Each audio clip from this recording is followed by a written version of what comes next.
Саламатсыздар ма, құрметті әріптестер, студенттер. Қарағанды облысы Теміртау қаласы Теміртау кәсіптік техникалық колледжінің оқытушысы, қазақ тілі және әдебиеті пәнінің оқытушы Көшербаев Тұтқабай Пошановичпін. Бүгінгі сабақтың тақырыбы Мұхтар Әуезовтің Абай жолы роман эпопеясындағы кітап кейіпкерлері.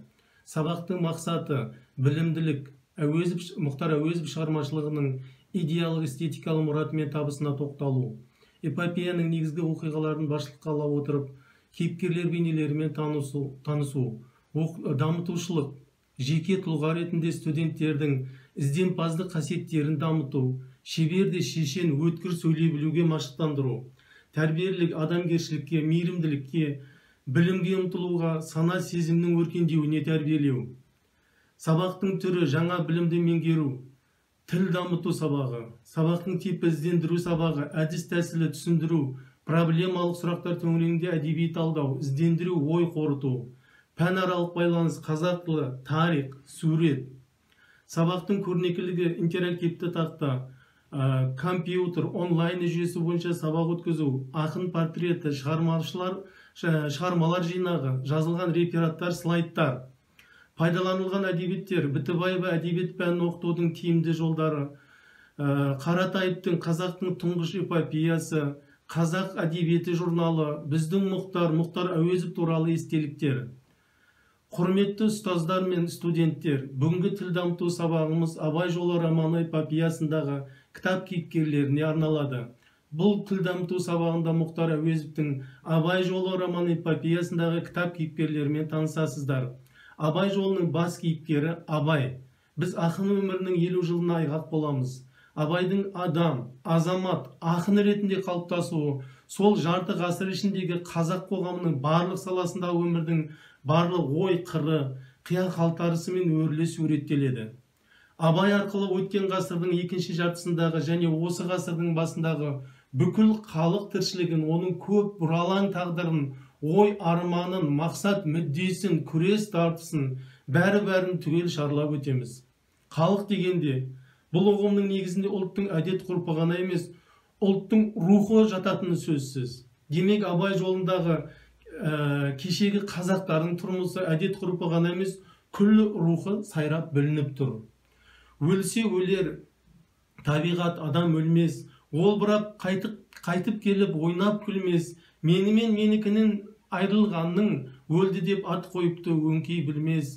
Көп адам дүниеге бой алдырған, бой алдырып аяғын көп шалдырған, өлді деуге сияма айтыңдаршы, өлмей тұғын ізінде сөз қалдырған дегенде біз артында өлмей тұғын сөз қалдырған ұлы ақын атамыз Абай Құнанбайұлы туралы жазылған Мұхтар Әуезовтің Абай жолы роман эпопеясында кітап кейіпкерлері жайлы сөз қозғамақшымыз. Абай жолы Мұхтар Әуезовтің әлемге әйгілі тарихи романдар топтамасы, қазақтың тұңғыш эпопеясы. Бірінші кітабы 1942 жылы, екінші кітабы 1947 жылы, үшінші кітабы 1952 жылы, төртінші томы 1956 жылы жарыққа шықты. Эпопеяның Абай атанған алғашқы екі кітабына КСР мемлекеттік сыйлығы 1949 жылы, Абай жолының тұтас 4 томына Лениндік сыйлық 1959 жылы берілді. Абай жолы арқылы қазіргі қазақ прозасы күллі дүние жүзі әдеби классикасының шырқау шыңына шықты.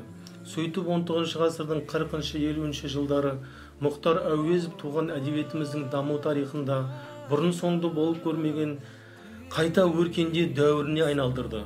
Мұның өзі заңды да, өйткені Абайдай шығарма бұл тұсқа дейін қазақ әдебиетінде болған емес.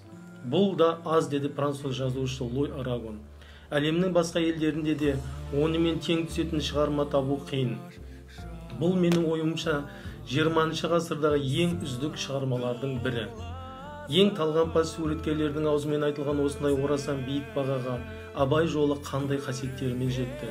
Бұл сұраққа жауап беру үшін эпопеяға тән негізгі ерекшеліктерді ескермей болмайды. Алдымен тақырып туралы кешегі яки тарихи тақырып, бүгінгі яки қазіргі күн тақырыбы деп жүрміз. Демек, кешесіз бүгін, бүгінсіз ертең жоқ. Сондай-ақ бүгінгі қазақ кім? Мұны тану үшін кешегі қазақты білу шарт. Тамыры жоқ ағаш, тарихы жоқ халық болмайды. әуезов өзінің 4 том Абай жолы арқылы бүкіл дүние жүзіне, қала берді өз отандастарына, керек десеңіз тіпті қазақтардың өзіне қазақ дегеннің кім екенін танытты. Дәлірек айтқанда қазақ халқының ұлылығын, оның өткен өмірін, тарихының түбірлі кезеңдерін, қазақ мінезі қалыптасқан трагикалық шығармашылық дәуірлерді ғажайып көркемдік күшпен жарқыратып, ашып, жан-жақты айқындап, терең түсіндіріп берді. Сондықтан да Абай жолын оқыған Бенжамин Матеп қазақ неткен ғажайып халық деп өзін ұмыта таңырқаса, Константин Федин өзінің қалай қазақ болып кеткенін білмей қалған. Сондықтан да бүгінде Лев Толстойды оқымай орысты, Онере Балзакты оқымай французды білдім деу қандай қиын болса, Мұхтар Әуезовті оқымай қазақты білдім деу сондай қиын. Мазмұны 19 ғасырдың екінші жартысындағы қазақ өмірінің бұл 4 кітаптан тыс қалған бірде-бір қалтарысы жоқ. Абай жолының мазмұн жағынан алғанда жалпы жұрт мойындаған энциклопедиялық сипаты, жанр жағынан алғанда қазақтың тұңғыш эпопеясы екендігі де осында жатыр. Тағы бір күрделі ерекшелік осынау кең құлашты халықтық эпопея бастан аяқ тартысқа, қарама-қарсы күштердің қым-қиғаш күресіне құрылған және осылардың бәрі диалектикалық қимыл қозғалыс, өсу, өрбу, өрістеу үстінде көрсетілген. Мысалы үшін шығарманың негізгі арқауындағы арнаулы тартысты алайық. Бәрінен бұрын мұнда жеке адамдар арасындағы психологиялық шиеленістер, қарым-қатынастағы қайшылықтар, әлдінің әлсізге қиянаты, зорлығы, қаныпезерлікке ұласқан қаталдығы, қодар мен қамқа оқиғасы. Одан өрбіген ұру мен ұру арасындағы кескілестер, жер дауы, жесір дауы, құн, барымта, алыс-жұлыс айқастар, осылардың жалпы жұртқа тиген зардабы, түрлі сипаттағы қанаулар, кедейленулер, қаңғып тентіреулер, жұтқа ұшыраулар, жатақтардың пайда болуы, қазақ даласына орыс қоныстанушыларының келуі, жарлы жақыбайлардың өзара ынтымағы, олардың үстемдерге қарсылығы, бұл қарсылықтар үстінде көрінген жалаң төстер, олардың жазалануы, жер аударылуы. Осы арқылы бірте-бірте ескі мен жаңаның ара-жігі ажырап, күрестің жаңаша сипат алуы. Осылардың бәрі қарақылды қақ жарған әділдік пен адал, ақиқат шындық шеңберіне тағы да нақты және даму үстінде көрінуі шын мәндегі реалист суреткердің айта қалғандай дарын күшіне, талант қуатына саяды. Эпопеяда ешбір адам жоғарыдағыдай тарс арнасынан шет қалмайды. Бәрінің характерлері сол қым-қиғаш күрес үстінде қалыптасады. Абай кезіндегі қазақ даласында, дейді автор, күні өтіп бара жатқан, бірақ тамыры әлі тереңдегі Ескіні мен Құнанбай образына жинақтадым.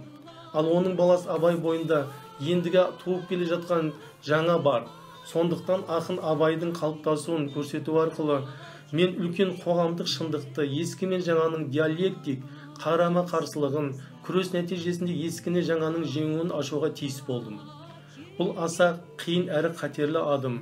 Күрес пен тартысты анық жауласқан, қарама-қарсы екі жақ емес, туған әке мен баланың арақатынасына бұрылтпас және көлік көсіріп психологиялық дәлелдер таппаса, көптің сана сезіміне бір қарағанда жете қоймайтын нанымсыз нәрсе секілденеді. Бұл эпопеяның идеялық тақырыптық негізінің мызғымас мықтылығы, Абай жолының граниттей берік іргетасы осында шебер қаланған. Ал сюжет пен композиция келетін болсақ, мұнда да Әуезов суреткерлік шеберліктің үлгісін көрсеткен. 4 кітаптың өн бойында адам образдарын жасауға қызмет етпейтін бірде-бір деталь, штрих, керек десеңіз бірде-бір сызық жоқ.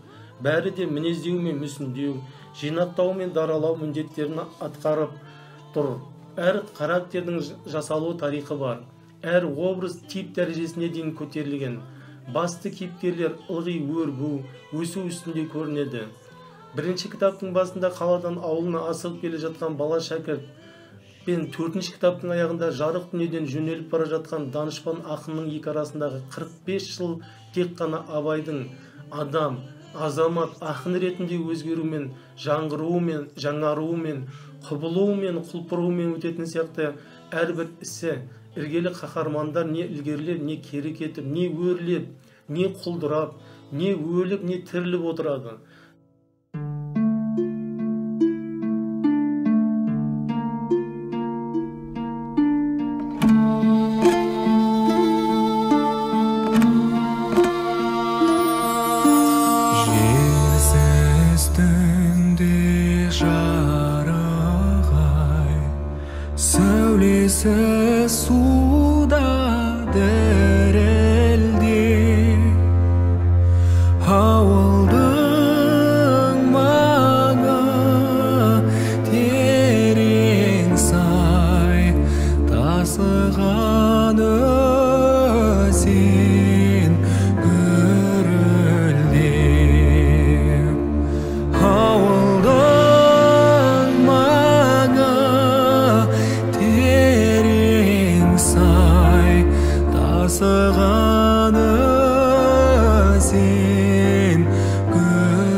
студенттер, сабағымызды қорытындылай келе, бұл шығарма оқушыға қызықты қиял мен өрен ой өлкесін кездіріп, терең толғаныстар тудырады. Өзінің терең идеал көркем шығармасымен Мұхтар Әуезов халқымыздың әдеби тілін байыта беру жолында талмай еңбек етті. Мұхтар Әуезовтің творчестволық өмірі халыққа, отанға қызмет етудің айқын үлгісі болды. Ол өзінің ортасында қалдырған көп томдық мұрасы арқылы қазақ жазушыларының бір емес, әлденеше буынына шеберлік шыңындай жөн сілтейтін, шын мәнінде ұстаздық хақына ие болған аса көрнекті жазушы. Менің ұсынып отырған видео сабағым сіздерге түсінікті әрі пайдалы болады деген ойдамын. Студенттерге үй тапсырмасы: Мұхтар Әуезовтің өмірі мен шығармашылығын оқу. Әр студент өзіне қызықты болған кейіпкерге сипаттама жазуды тапсырамын. Назарларыңызға рахмет.